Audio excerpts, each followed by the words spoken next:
ఈరోజు ప్రభుత్వం ఏదైతే ఎన్నికల మేనిఫెస్టోలో పెట్టామో కర్నూలులో హైకోర్టు బెంచ్ పెట్టాలని చెప్పి ఆ రోజు ఎన్నికల మేనిఫెస్టోలో చెప్పాం. దాని ప్రకారం నిన్నే కేబినెట్లో తీర్మానం చేసి అసెంబ్లీలో కూడా తీర్మానం చేసి అటు హైకోర్టుకి గవర్నమెంట్ ఆఫ్ ఇండియా కూడా పంపిస్తాం. వీలైనంత తొందరలో కర్నూలులో హైకోర్టు బెంచ్ రావడానికి ఈ ప్రభుత్వం అన్ని విధాల ప్రయత్నం చేస్తాం.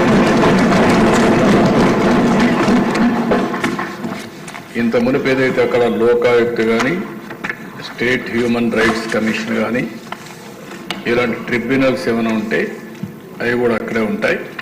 అవి కూడా షిఫ్ట్ చేయడం లేదని చెప్పి మరొకసారి తెలియజేస్తున్నా.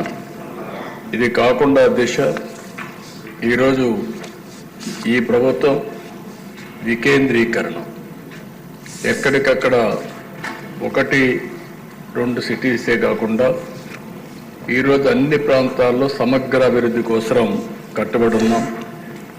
ఉత్తరాంధ్రలో విశాఖపట్నం అభివృద్ధి కావాలి, రాయలసీమలో తిరుపతి, కర్నూలు లాంటి టౌన్స్ అభివృద్ధి కావాలి. అదే సమయంలో ఇక్కడ అమరావతి కూడా చాలాసార్లు చెప్పాం.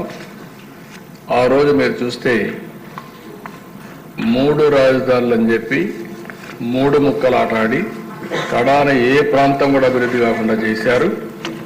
ఆ రోజు కూడా రాష్ట్రం మొత్తం తిరిగి కర్నూలులో కూడా ధైర్యంగా మన రాజధాని ఏదంటే అమరావతిని చెప్పించింది తెలుగుదేశం పార్టీ ఎన్డీఏ.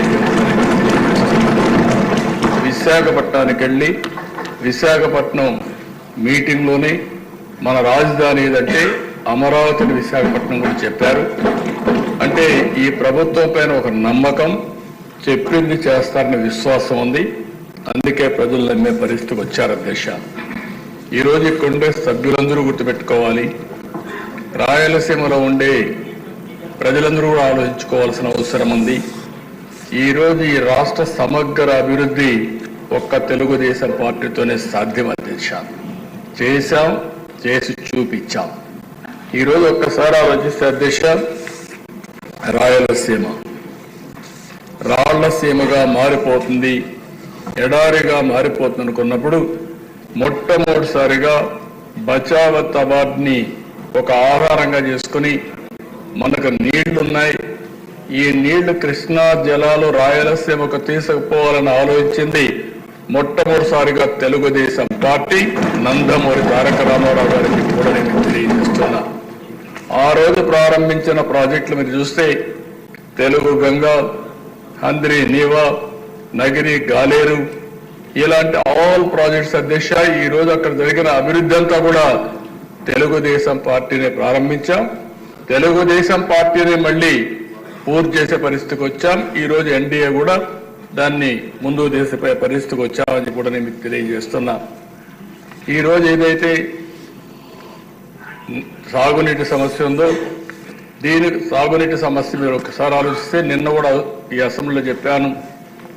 నదులు అనుసంధానం చేసి పోలవరం పూర్తి చేసి గోదావరి అటు వంశధార, గోదావరి ఇటు వస్తే పెన్నా, బనక చెర్లకు నీళ్లు తీసుకుపోగలిగితే ఒక గేమ్ చేంజర్ అవుతుందని చెప్పాను.